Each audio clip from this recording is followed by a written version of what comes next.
আজকে শিক্ষক দিবস। আমার সব শিক্ষাগুরুদের জানাই প্রণাম, শ্রদ্ধা ও অনেক ভালোবাসা। এটা আমাদের বারান্দা, এই বারান্দাতেই থাকে। অবস্থা আমার খুব মন খারাপ লাগছে। নমস্কার প্রিয় বন্ধুরা, সবাই কেমন আছেন? আমি দেবলীনা, আমার ছোট্ট একটি ব্লগে আপনাদের সবাইকে স্বাগত জানাই। সকালবেলা উঠে আমি নর্মাল ওয়াটারে মুখটা ধুয়ে নিয়ে একটু টোনার লাগিয়ে নিই, আর তারপরেই দিই হচ্ছে সানস্ক্রিন হাতে এবং মুখে। রান্না করব, এই টুকটাক বাইরেও যাই, মানে বাগানে তো যেতেই হয়, এতে আমার স্কিনটা ভালো থাকবে। প্রত্যেকেরই উচিত এই রুটিনটা ফলো করা। কিছু রুটিন আছে, সেটা আপনাদের সাথে আমি একটি ব্লগে শেয়ার করব। আজকে সকাল থেকেই আমার মনটা খুব খারাপ, গতকাল থেকেই। তো কেন সেটা জানতে হলে সম্পূর্ণ ব্লগটা দেখুন, আমার সাথে থাকুন। চলুন একটু বাইরেটা ঘুরে আসি। আমার না মনটা আজকে খুবই খারাপ সকাল থেকে, মানে কালকের থেকেই অ্যাকচুয়ালি। কেননা কী হয়েছে বলুন তো, আমি আমার যে বাগানের কাজ করতে আসে তাকে বলেছিলাম যে শিউলি গাছটা তুমি একটু মানে ছিটে দাও। আর সেই সময় একটা লোক চলে এসছে, মানে আমাদের যে ডগি আছে আর কি, কুকুরটা আছে, তাকে ইঞ্জেকশন দেবে বলে।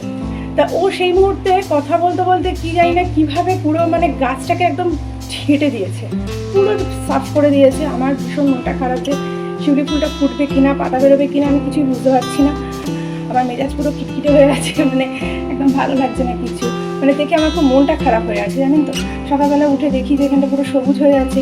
আর দেখুন আপনারা, এই দেখুন, দেখেছেন একদম পুরো সাফ করে দিয়েছে। তো এই কন্ডিশন, আমার মনটা খুব খারাপ হয়ে আছে। চলুন কাছ থেকে দেখাই। এই যে আমাদের এখানে কুকুরটা থাকে, ল্যাবটা, যে এখন এখানেই ভেতরে অ্যাকচুয়ালি থাকে। এখানে আপনারা আলো করছে বলে হয়তো বুঝতে পারছেন না। এই যে এখানে ফ্যান চলছে, আর এখানে থাকে। আমি না আমার মানে ঘরের মধ্যে কুকুর রাখাটা ঠিক পছন্দ করি না, ভালো লাগে না আমার। আর ওর জন্য এখানে আলাদা করে ব্যবস্থা করে দেওয়া হয়েছে। এটা আমাদের বারান্দা, এই বারান্দাতেই থাকে, আর এখানেও থাকে। আর এই পুরো যে জায়গাটা দেখছেন, এই জায়গাটাতে ও পুরো খেলা করে। মানে এখানেও সারা রাত্রি খোলা থাকে, আর বিকেলবেলাও খুলে দেওয়া হয়। আর যখন আমাদের বাড়িতে এখানে কাজ হয় আর কি, সব কাজ করতে আসে, তখন তো আর খোলা যায় না, তখন ও রাত একটুখানি খোলা থাকে। এই যে, আর এখানে দেখুন গাছটার কী অবস্থা। আমার খুব মন খারাপ লাগছে, এই দেখুন গাছটার মানে কিছু হবে কি আসলে না, গায়ে না মানে পেরেক গেঁথে রেখেছিলো, জানেন তো। এবারে যেহেতু মানে কোনো গাছের গায়ে এরকম পেরেক গেঁথে রাখাটা আমার মনে হয় যে উচিত নয়। হ্যাঁ, তো আমার মনে হয় যে সে যেন কষ্ট পাচ্ছে। তো আমি সেটাই পরিষ্কার করতে বলেছিলাম, মানে পেরেকটাকে খুলে নিতে বলেছিলাম আর কি। সেটা করতে গিয়ে পুরো গাছটাকে কী হবে বলুন তো, আমি কী করলে একটুখানি গাছটা আবার সবুজ হয়ে উঠবে? হ্যাঁ, একটু বলবেন আমাকে। হ্যাঁ, তো আপাতত এই অবস্থা আমার খুবই মানে এটা মনে হচ্ছে যে কেনই বা বললাম আর কি, কেন যেরকম হলো। এই তুলসী গাছটা আমার খুব ভালোই হয়েছে।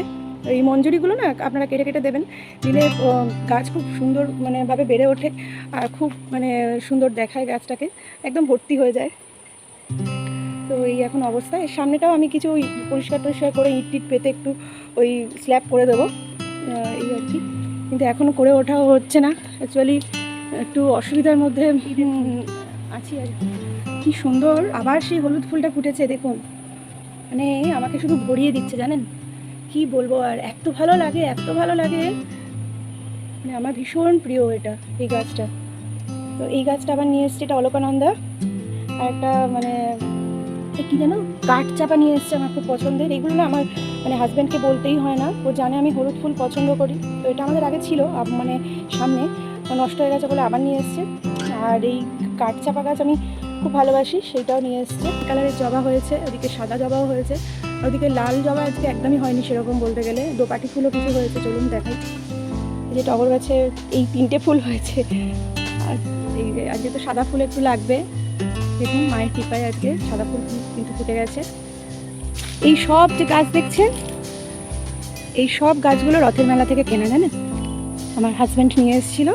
এই দেখুন, এটা হচ্ছে জবা ফুলের গাছ, জবা ফুলের কুঁড়ি আছে এখানে, কিন্তু ফুলটা হয়নি। কুঁড়ি অপরাজিতা গাছের না, এই গাছটা নিজে থেকেই হয়েছে, জানেন তো। আর একদমই ফুল ফুটতো না, আর আমি খালি ভাবতাম বাবা কবে ফুটবে, শুধু গাছটাই হয়ে যাচ্ছে। আপনারা বললে বিশ্বাস করবেন কি না কি জানি, শ্রাবণ মাসের যে ভিডিওটা আপনাদের দেখিয়েছিলাম না, যে অন্তিম সোমবারের যে শ্রাবণ মাসের যে ভিডিওটা, ওই সোমবারই মানে একদম শেষ সোমবারে শ্রাবণ মাসে, মানে অদ্ভুতভাবে সেই দিনই প্রথম ফুল ফুটে, জানেন। আর সেই থেকে বলতে নেই, গাছটা একদম পুরো ফুলে ফুল হয়ে থাকে। তো এখন দেখছি একটু কম, ব্যাপারটা আমি কিছু বুঝতে পারছি না। যাই হোক, এই কন্ডিশন। আর এদিকে আসুন, দেখেছেন এই জায়গাটা কি সুন্দর পরিষ্কার করে দেওয়া হয়েছে কালকে।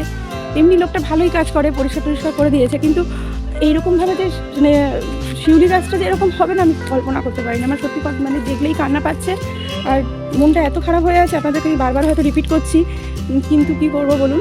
আর এখানে আমাদের না ওইদিকে এখন কলমি শাক হয়েছে, এই দেখুন, দেখতে পাচ্ছেন কি আমি বুঝতে পারছি না। পুকুরের ওই দিকটাতে ওই লতালে ওগুলো হচ্ছে কলমি শাক, তোলা হয়নি। তো এই পুকুরটাতে সেরকম ইউজ করা হয় না এখনও পর্যন্ত, মানে বর্ষায় জলটা হয়েছে, তো ইউজ করার জন্য একটু পরিষ্কার মানে করতে হবে, কিছুই নয়, নামলেই হয়ে যাবে। একটু গেরি হয়ে আছে। আর দেখুন কত সুন্দর ছোট ছোট মাছ ভর্তি, দেখতে পাচ্ছেন, ভালো লাগে না? তো এই যে যেগুলো দেখছেন এগুলো কিন্তু বৃষ্টি পড়ছে না, তো সব মাছ, হ্যাঁ সব মাছ। আর একটা নতুন জিনিস আপনাদেরকে দেখাবো, তারা চলুন, সেখানে এই মাছগুলো আমাকে মনে হয় দিতে হবে, আমার ছেলে অথবা বস দিয়ে দেবে। চলুন ওদের সাথে একটা নতুন জিনিস শেয়ার করি। কেমন লাগছে বলবেন আমাদের বাগানটা?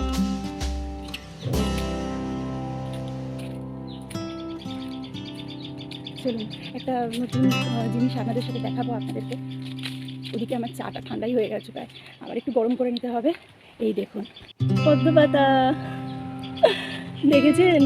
সেই যে দেখাচ্ছিলাম না, যে পদ্ম বীজ এনে সেটাকে ঘষে আর জলে দেওয়া হয়েছে, জলে দিয়ে এবারে সেটাকে রেখে দেওয়া হয়েছে, জলটা পাল্টানো হয়েছে অনেকবার। তো এখন এই কন্ডিশন, এই একটা পাতা বেরোচ্ছে আর এই পাতাটা অলরেডি হয়ে গেছে। মুখের কাছে দেখুন একটু পাতা পাতা সব সবুজ সবুজ দেখা যাচ্ছে, তো ভীষণ ভালো লাগছে। তো যখন পদ্ম ফুল ফুটবে বলুন তো কি সুন্দর লাগবে, তাই না? ছেলেকে স্কুলে দিয়ে এসে ডিম ভাজাটা কিন্তু আজকে ওই করেছে, জানেন তো? দেখুন কি সুন্দর বড় মতো করেছে। আর তার সাথে আমি নিয়েছি চা। তো এখন ঘড়িতে 9টা বাজে, অনেক দেরি হয়ে গেছে।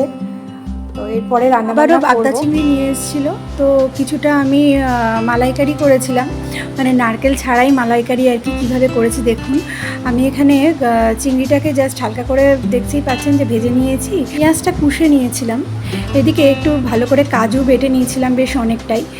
আর তারপরে দেখুন আমি কি করলাম, কড়াতে গরম তেলে পেঁয়াজ বাটাটাকে দিয়ে দিয়েছিলাম শুকনো লঙ্কার সাথে, তারপরে কাজু বাটাটা দিয়ে দিয়েছি, দিয়ে তার মধ্যে আমি নুন, মিষ্টি, হলুদ, গুঁড়ো লঙ্কা মানে কাশ্মীরি গুঁড়ো লঙ্কা দিয়েছিলাম, আর 1 ফোঁটা জিরে গুঁড়ো দিয়েছিলাম ব্যালেন্স করার জন্য কাজুর স্বাদটাকে। তারপরে খুব ভালো করে কষিয়ে নিয়েছি। আমি রসুন দিই না চিংড়ি মাছে, কেননা রসুন দিলে চিংড়ি মাছের যে স্বাদটা সেটা কিন্তু নষ্ট হয়ে যায়, আমি খেয়েও দেখেছি এটা। তো এইভাবে ভালো করে খুব কষে নিতে হবে। নেওয়ার পরে যখন তেল কেটে যাবে, কড়াতে আর লাগবে না, তখন আমি ভাজা চিংড়ি মাছগুলো দিয়ে দিয়েছিলাম। চিংড়ি মাছ ভাজা দিয়ে তারপরে ওই কাজু ধোয়া যে জলটা আছে, ওই 1 বাটি জল আমি দিয়ে দিই এবং ওটা কিছুক্ষণ আমি ঢাকা দিয়ে রাখি। ঢাকা দেওয়ার পরে যখন তেলটা কেটে যাবে, মানে আপনারা বুঝতেই পারবেন ওপরে তেল ভেসে উঠবে, তখন এটাকে আপনারা পরিবেশন করতে পারেন, মানে নামিয়ে নিতে পারেন। আর পুরো রান্নাটাই আমি একদম মিডিয়াম ফ্লেমেই করেছি। তো ভীষণ সুন্দর খেতে হয়েছিল। আমার বর বা ওরা কেউ বুঝতেই পারেনি যে এটা মানে চিংড়ি মাছের মালাইকারি, যে একটা নারকেল ছাড়া, একদম পারফেক্ট টেস্ট হয়েছিল। আপনারা এইভাবে অবশ্যই করে ট্রাই করবেন। আর কয়েকটা সরিয়ে রেখেছিলাম, ওই আলু পটল আর কুমড়ো দিয়ে করে নিয়েছিলাম। আর বিকেলবেলা আবার একটু কুমড়ো ফুলুরিও করেছিলাম, কুমড়োটা যেহেতু ফ্রিজে ছিল। তো এইভাবেই কেটেছে সারা দিনটা। আপনারা সবাই খুব ভালো। পরবর্তী আবার একটি ব্লগে আপনাদের সাথে গল্প হবে। আর প্রতিবাদের যে শিখা আমাদের মধ্যে জ্বলছে, সেই বিচার কিন্তু চাই, সেটা জ্বলতেই থাকবে ততদিন যতদিন না সঠিক বিচার হবে। এখন আসি, আপনারা খুব ভালো থাকবেন, সুস্থ থাকবেন, সাবধানে থাকবেন। টাটা।